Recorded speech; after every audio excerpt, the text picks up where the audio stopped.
Insight news 14ಗೆ ಸ್ವಾಗತ. ಅತ್ಯಂತ ದುರದೃಷ್ಟಕರ ಮತ್ತು ಮನಕಲಕುವ ಸುದ್ದಿಯೊಂದಿಗೆ ನಾನು ನಿಮ್ಮ ಮುಂದೆ ಬಂದಿದ್ದೇನೆ. ಶಿವಮೊಗ್ಗದ ಮೆಗ್ಗಾನ್ ಆಸ್ಪತ್ರೆಯ ಆವರಣದಲ್ಲೇ ಒಂದು ಭೀಕರ ರಸ್ತೆ ಅಪಘಾತ ಸಂಭವಿಸಿದ್ದು, ವೈದ್ಯಕೀಯ ಲೋಕದ ಭರವಸೆಯ ಚಿಗುರೊಂದು ಅಕಾಲಿಕವಾಗಿ ಕಮರಿ ಹೋಗಿದೆ. ನಮಸ್ಕಾರ ಪ್ರಿಯ ವೀಕ್ಷಕರೇ, ಇಂದಿನ ಪ್ರಮುಖ ಸುದ್ದಿ. ನೀವು ಇನ್ನೂ ನಮ್ಮ Insight News 14 YouTube channel subscribe ಮಾಡಿಲ್ಲವೇ? ಹಾಗಾದರೆ ತಡವೇಕೆ?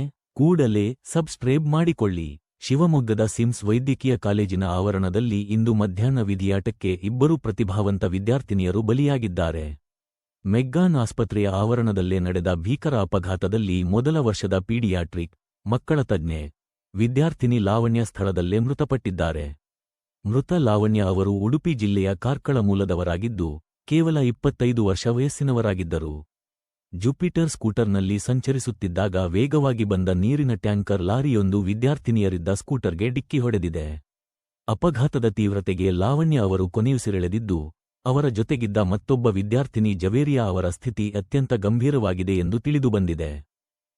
ಸದ್ಯ ಗಂಭೀರವಾಗಿ ಗಾಯಗೊಂಡಿರುವ ಜವೇರಿಯಾ ಅವರಿಗೆ ತುರ್ತು ಚಿಕಿತ್ಸಾ ಘಟಕದಲ್ಲಿ ಚಿಕಿತ್ಸೆ ನೀಡಲಾಗುತ್ತಿದೆ.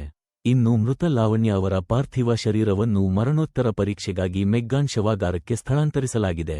ವೈದ್ಯರಾಗಿ ಜನರ ಸೇವೆ ಮಾಡಬೇಕೆಂಬ ಕನಸು ಹೊತ್ತು ಬಂದಿದ್ದ ಯುವತಿಯರು ಆಸ್ಪತ್ರೆಯ ಆವರಣದಲ್ಲೇ ಅಪಘಾತಕ್ಕೆ ಈಡಾಗಿರುವುದು ಕಾಲೇಜಿನ ಸಿಬ್ಬಂದಿ ಮತ್ತು ವಿದ್ಯಾರ್ಥಿಗಳಲ್ಲಿ ತೀವ್ರ ಶೋಕವನ್ನು ಉಂಟುಮಾಡಿದೆ.